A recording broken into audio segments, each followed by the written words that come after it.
A meat shield, just there to block stuff. The most underappreciated role across the entirety of the esports landscape. Wet noodles, going ham. Yeah, we talked about it, And this Soaz top lane. is in trouble. Oh, the here's the shield shield. comes up. The depth charge goes down. 200 HP. Eat the meow card. And yet, taken too far, these characters are sometimes capable of creating game-breaking metas. It's not like I don't want to play like Overwatch, because I do, but the meta right now literally is ass. But when used right, they can achieve unforgettable feats of greatness. Mind control. He has the Ravage ready. It's out to all 5 of them. And Thompson at death. These are tanks. He pops a one just to buy a bit more time. Someday is running in 1v4. It kills Sven, and 100D still doing it. What is this? What are they doing right now? That is interesting. That is a Can really... you get over the roof there? Oh my. Oh my, what a play, what a grab. Tosses in the grab, they're gonna make it work. And Cruz taken out by the ensuing self-destruct. Atlanta Reign breaking through that. Here in Thompson, he's the man that's going into the fountain once again. Bathed in the glory of the radiant. Thompson, he just does not give a crap. Anna will give all the life. This is just fountain farming. Gee, you got it. This is soul breaking. GG. GG.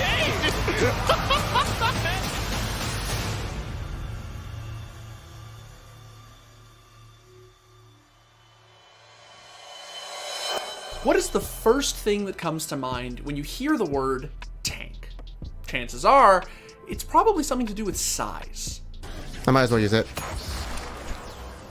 Then looks like it's gonna run out. That's the biggest size. I haven't practiced Eric's though. Oh well. But you also probably think of a low-skill player who basically uses their character's body as a target for enemy attacks. A brute who exists solely to absorb damage for their team. Kind of like actual tanks. Heavily armored and able to take a ton of abuse without suffering too many ill effects. It's not a position that people generally associate with high-stakes gameplay or incredible wins. So I understand that people might look down a bit on tank players, but in the tank category itself, there's definitely a difference between those who excel at the role and those who just really don't know what they're doing. In a game like Overwatch, the tank's role usually follows a pretty traditional route. They're brawny characters with high health who protect the little guys.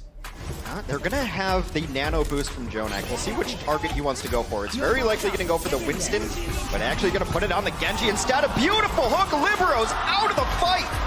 What a hook from Hotba. Couldn't have been better timed. 2 ults for naught, he gets him down. In casual mode, it is the least popular role in the game, with some of the shortest queue times. After all, it's hard to look cool when you don't get to do much of the classic hero stuff.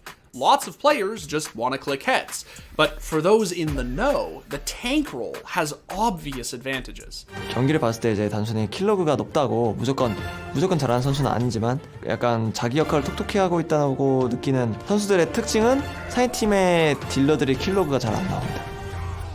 And in the OWL, leaning heavily into tanks had some pretty unfortunate consequences. In fact, tanks are at least partly responsible for a meta that nearly killed the Overwatch esports scene.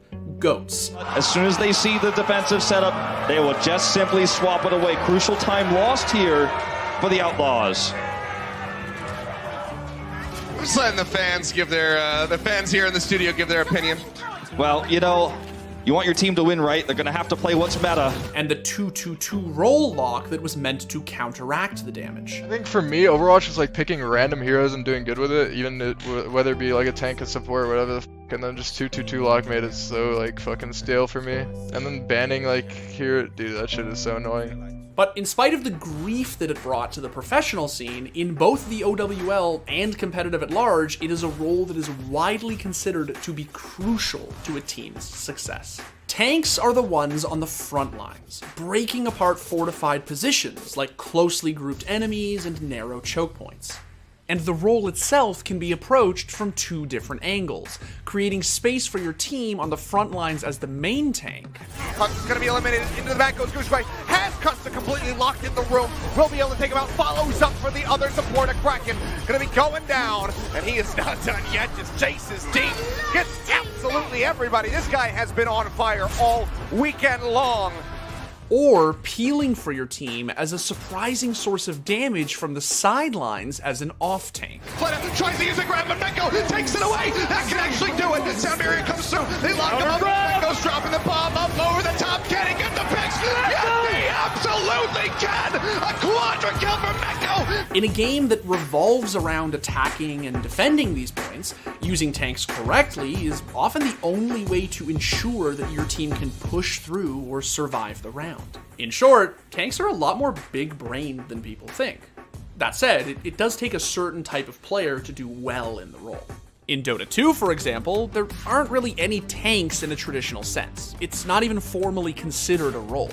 Instead, you have tanky playmakers who take a lot of hits from magical and physical sources, relying on a mixture of HP, armor, and movement to stay alive. Have they actually got the damage to bring down this tide? No-Tail, Jarek's hand res are all relatively low. They're desperately trying to kill him. Yapsor's just going to bail on him and says, you're in on this one on your own, Fudder. I've got to leave you behind. Jarek's trying to move away with the Ghost Scepter. But look, they just can't kill him. This man's so damn tanky with the Greaves. It's taking them an absolute age to bring him down, even with Rezo beating into him. He just is not dying. The plus 24 talent on the Kraken Shell block, it's impossible to play against. Can't kill him. Now, that might seem basic, but the truth is a little more complicated. To succeed as a tanky Dota hero, a player has to consider their position on the map, the other heroes on their team, and how that combination will work to execute either a team fight or tower push. Players who do want to give the role a try have a few options in-game that can help them do just that. And the ones who give it a shot are rarely disappointed. Anytime he feels that he can get in with a Ravage, he'll go for it. In fact, they're going to try and fight with the Haunt here, and straight away Anna comes into the mid-mind control. He has the Ravage ready. Talents are all fine for them, and now they can just run OG's hero down one by one. Thompson tries to turn with the Avalanche, but the mech is popped. Anna and Thompson are dead. League of Legends has had its own share of overpowered tankiness to contend with, like the 2017 tank meta that saw these immovable objects dominate the top lane. This is a kid who's shown up against many opponents. Two wet noodles going ham. Yeah, we talked about it, you know. And Soaz top lane is in trouble. Oh, the shield comes up. The depth charge goes down. 200 HP. Eat the Meowka. To succeed as a tank, a player must possess a certain degree of masochism. You have to be prepared to sacrifice yourself for your squishy teammates. And while killing enemies isn't really the point of having a tank character on your squad, neither is mindlessly absorbing hit after hit. Yeah, I think there are a lot of nuances to playing a good tank, how you deal out your crowd control, how you know when you actually have to kite back and not take unnecessary damage. That really makes a difference between a good tank and a great tank. Whether playing offensively to start fights or defensively to peel for their allies, tanks truly shine when they get to divert the enemy's attention and remove threats from their teammates. And while that may sound boring, there are certain players out there who've made the role more fun. We have seen MVP players go for tanks. Doinby is a great example. We've seen him take the likes of Sion and Poppy into the mid lane, where the enemy mid laner simply cannot burst him down, and he has free roam on the map. So I think tanks is definitely a very varied class with a lot of different nuances to them. Some assassins even abandoned their one-shotting ways to become unkillable titans, like Echo in 2016. They get popped as well. Hunter, the hero for TSM. Still chasing as well. Hui is going to dodge out of that Winter's Bite, but the gravity field's down. They're going to try and turn this around. So much healing onto Hui. Aphromoo actually takes a bio on the other side as well. Here's that going off. He's going to take out one more on Afro. He's going to try and live, and Haunter says, I don't think so. Gets stunned against the wall, but he's going to keep chasing Aphromoo. He's the last one alive. Good stun again. Oh my God! Haunter somehow lived, and now he's dead. And while we are nowhere near an all-tank meta in League right now, because of how important they are to winning team fights, they've almost always been a staple of competitive play. For the play again, one time on top of impact of the front line. Here comes Smoothie, going for the knockup. They might catch in. Yes, they do. Biofrost is down. Smoothie's going to trade his life as well, though. 4 versus 4, no supports alive. No Guardian Angel for Meteos, whereas TSM still have 2. Weaver's Wall! Weaver's Wall catches up a couple. Now can they have the follow-up damage? A couple of stuns come in. They've got Bjergsen, and they shut him down with a 1600 damage crit. Can they get double? Low. Meteos, another knockup, trades his life, but it's down. Gets the GA. Double killing them all! Kills everybody. They've got 3. Impact goes down. An ace for TSM. So tanks have an important role to play in many games, but as with everything, balance is important. Ultimately though, no matter what game you play or how you choose to play it, protecting your teammates is a noble pursuit. Sacrificing yourself for the greater good can be as vital to lifting that coveted trophy as any of the flashiest plays out there. He's at arm bell shot! Take it to goal! He gets the goal of his lifetime!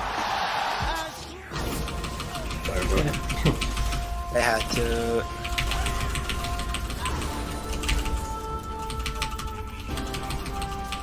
You're a god. You're a god, Andrew. Oh, let's go, Zaya. Let's go, Zaya. Let's go, Andrew. Are you kidding me? Oh, no, I was watching the. You saw that, right?